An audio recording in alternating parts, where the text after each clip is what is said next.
My best friend claims my boyfriend took advantage of her while she was drunk, but he says she's lying and now I don't know who to believe. So I, 31F, have been best friends with Lily, 32F, since 2010. We were college roommates and then after we graduated we still lived together, up until I moved in with my boyfriend Nate, 34M, in 2019. One thing about Lily is that she's always had a drinking problem for as long as I've known her, and she's done stuff while drunk that has sometimes caused problems in our friendship. She tries to stay sober, but every few years something will happen to make her start drinking again, which is what happened earlier this summer. So last Saturday Lily called me because she was drunk somewhere and needed a ride home. I couldn't go pick her up because I had the flu and I was on cold medicine, so Nate went to get her instead. A couple of days after that I started noticing that Nate was being weird with his phone. Normally he leaves it out on the coffee table if we're watching TV or whatever, but he started putting it face down so I couldn't see what notifications he was getting. My first thought was that he was trying to plan a surprise, and because of the timing I thought that maybe Lily was helping him. Yesterday I saw Lily and I told her that Nate was being sneaky all of a sudden and asked her if he said anything about maybe proposing soon. She asked me if I looked through his phone and I said no. Lily started crying and told me that she and Nate hooked up in his car the night that he came to pick her up. Her excuse was that she was really drunk and didn't fully know what she was doing. She said she'd been texting him since, telling him that he needed to tell me what happened or else she was going to. I asked Lily to show me the texts, but they were all in Signal, which deletes messages after a day, so all I could see was that she and Nate had a chat thread but nothing that they said. I told her to text Nate in front of me so I could see what he said, and she did, but we got no read receipt and so no response at all, so it didn't prove anything. I asked Lily if she was sure she wasn't so drunk that she maybe imagined it or thought a dream was real, and she absolutely lost her cool on me and said that she knows that she's horrible when she drinks but that she's not freaking delusional and she doesn't make crap up. She said that I could believe her or not and it's my choice, but she was telling me the truth. I said I needed to go home and talk to Nate.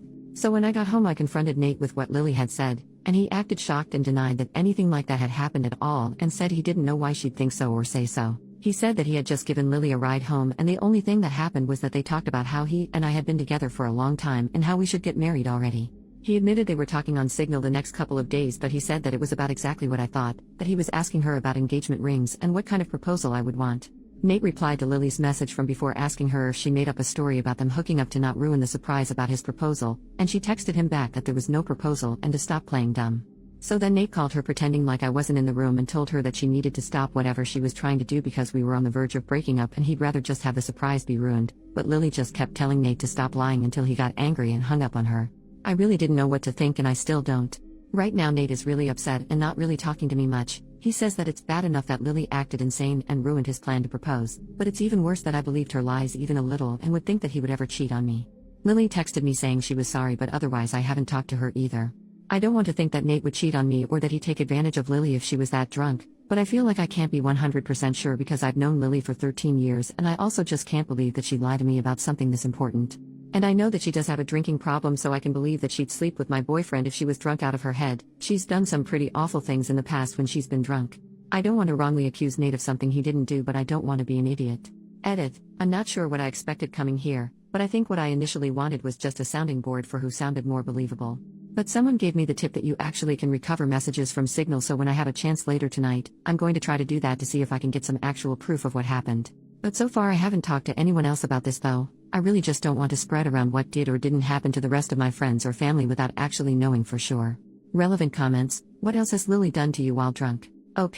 So in the past when she's been drunk, Lily's blacked out and started fights with me or other people. She'll say really out of line insulting things. She's kicked people out of our apartment because she didn't remember inviting them in. She's accused me of stealing clothes from her because I was wearing an outfit that looked like something that she also owned. That kind of thing. She's never hooked up with anyone that I was dating, but she's definitely hooked up with guys that she knew I was interested in. Commenter number 2. Who has the greater motivation to lie here, Nate or Lily? Lily did have a big problem with Nate when we first got together, and she was really upset when I moved out of our apartment to move in with him. I could see her still being angry about it or still not liking him but just not saying anything. From what Nate said, they weren't making the plans on Saturday, but Lily brought up that it's been 7 years and asked why we're not married yet, and then the day after he asked her about rings. Commenter number 3. What is her reason for not liking him? So at the time she was in one of her longest stretches of being sober, and she said that I was abandoning her for some guy when she needed my support the most. And then when I moved out, she tried to make it out like she wouldn't be able to stay sober without me living with her, and Nate basically had to step in and point out that she couldn't stay sober anyway, so to stop guilting me. Commenter then said, it's possible she blames you for her current drinking, and Nate saying he wants to propose triggered her anger for some reason. OP, everything you say here makes sense to me. Lily has said stuff like this in the past, Not specifically about Nate, but sometimes when she starts drinking again, she acts like it's unfair that I'm not getting dragged down with her or doing more to help her, and I think on some level she might still think it's his fault that I moved out and don't keep as close an eye on her as I did back when we lived together. I don't know if she'd really go as far as to lie about something like this just for that reason. I really hope she wouldn't, but I could completely believe that she feels like this. Update, 2 days later. So on Thursday night, after I got everyone's advice, I told Nate that I had found out a way to recover deleted messages from Signal. He immediately took out his phone and opened the app and asked me to show him how to do it, so I already thought that must mean he was telling me the truth because he didn't panic or hesitate at all. Which was good, because when I tried to download Signal on my old phone, it turned out that it's too old to support the current version of the app, so it wouldn't work. Nate then asked me if we were going to have to go out and buy a new phone for me to believe that he was telling me the truth, and he said that he was willing to do it if that's what it would take. I told Nate it wasn't that I didn't believe him, I just wanted to have some proof because I just couldn't understand why Lily would lie about it. Nate said that she would lie about it because she's a freaking crazy drunk bitch and there's literally no way for a non-crazy person to understand why she would do anything, and once the messages proved that he didn't ever want me talking to her again. Then he said to get up because if we were going to go to the Verizon store we had to get there before it closed. By then I completely believed Nate anyway, so I told him we didn't have to go anywhere or get a new phone and that I believed him, and I knew he didn't cheat on me and that he would never do that. Nate said that he would hope I know that and that he didn't understand why I didn't take his word for it in the first place. I started trying to explain why I didn't want to just immediately dismiss what Lily had said happened, but Nate said that he really couldn't listen to that right now. I said that was fair and agreed that I would cut Lily off, but that first I wanted to try to get her to admit that nothing happened. Nate said fine, but to call her with my phone on speaker because he thought he also deserved to hear her admit that she was lying. So I called Lily and I said the same thing to her that I said to Nate, that I figured out how to recover deleted messages on Signal. She asked me why I would need to do that, so that was when I knew for sure that she was definitely making it up and not just confused somehow. I said it was because I wanted to have proof of what she and Nate talked about. Lily asked me if I saw their messages, so I lied and said yes. After that Lily just went silent until finally I asked her if she was going to say anything. Then she asked me if that meant that we were engaged now. So then I really just lost it on her and screamed at her, asking her if she was serious and what the hell was wrong with her, and how could that possibly be all that she had to say. Lily started screaming back, telling me to calm down and about how obviously I never believed her anyway because it's not like we broke up over it. I was crying by that point and because of that I couldn't really say anything else, so then Nate told Lily to go screw herself and to never ever contact either one of us ever again and hung up on her. A minute later Lily sent me a completely unhinged text that I'm quoting here verbatim. "Courtney, you are supposed to be my friend for life. You are supposed to be there for me. You are supposed to be my person. But then you meet Nate and now you only care about Nate. Everything is about Nate. Tell me why Nate comes to pick me up when I call you? I called you, not your precious Nate. I only want you to see how messed up this is, but do you? No, of course you don't. Of course you choose Nate over me like you always do and like you always will. You pretend to care about me, but I can see you don't care. It is pathetic, Courtney. You are a pathetic woman who would choose a man over a friend. But since you can't say it yourself, I will. Since you have to have your sweet perfect little baby Nate do it for you, I will. Goodbye, Courtney. Is that what you want? Goodbye forever. I hope you freaking got what you freaking want." There were the 3 dots after that showing she was still typing more, but I blocked her before she sent it. I don't care about anything else that she has to say. I'm sure it's all just going to be more bull crap about why this is my fault or justifications about why what she did wasn't that bad and I should forgive her. I know Nate is probably right and there's no non-crazy logic behind why Lily would stoop to doing something like this, but obviously I've still been thinking about it and my best guess is that whoever said that Lily still blames me and Nate, apparently mostly Nate, for her being a drunk mess who can't get her life together is right. It seems like she somehow thought that if she said she hooked up with Nate, I'd break up with him but still want to be friends with her, and then everything would magically be fixed. As far as stuff with Nate, I asked him if he thought he could ever forgive me for doubting him and he said that since I came to my senses, and I cut Lily off, he guesses we can try to put it behind us. I don't think he's still going to propose anytime soon. After this I probably wouldn't if I was him. And from what Nate said, he didn't actually do any planning yet other than asking Lily about rings and if I think a public proposal was tacky or not. All he was doing so far was trying to get ideas without me knowing he was talking to her about it. So just based on that I think probably it's not going to happen for a while if it still does at all.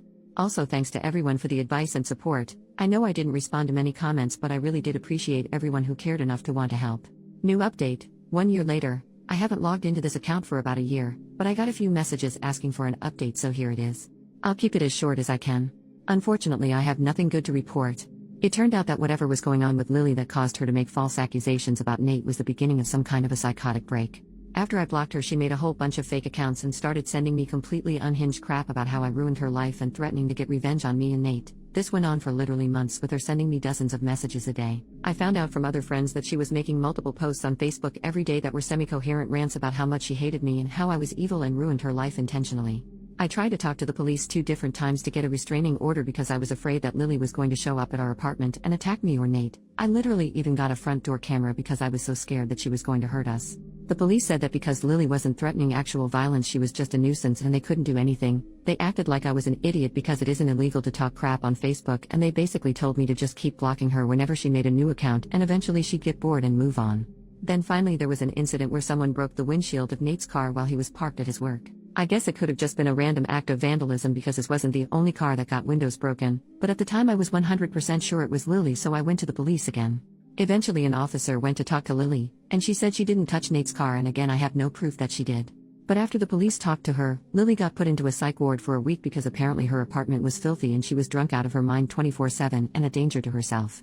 I have not heard anything from Lily after she left the psych ward. I don't know if she was diagnosed with something or if she's medicated now or what. I found out that she moved in with her dad, who thank God lives in a different state. I look at her social media every so often to make sure she's not posting about me again and that she's nowhere around me. I haven't mentioned Nate much in this update, and that's because we're no longer together. He broke up with me after the windshield incident because he couldn't handle being constantly harassed by Lily, and to be honest I don't think he ever forgave me for not taking his side immediately when everything started. It really hurt, but I can't blame him. I tried to talk to him about fixing things between us after Lily was gone, but he just wasn't interested. And so that's that. Sorry it wasn't a super positive update, but life goes on, I guess.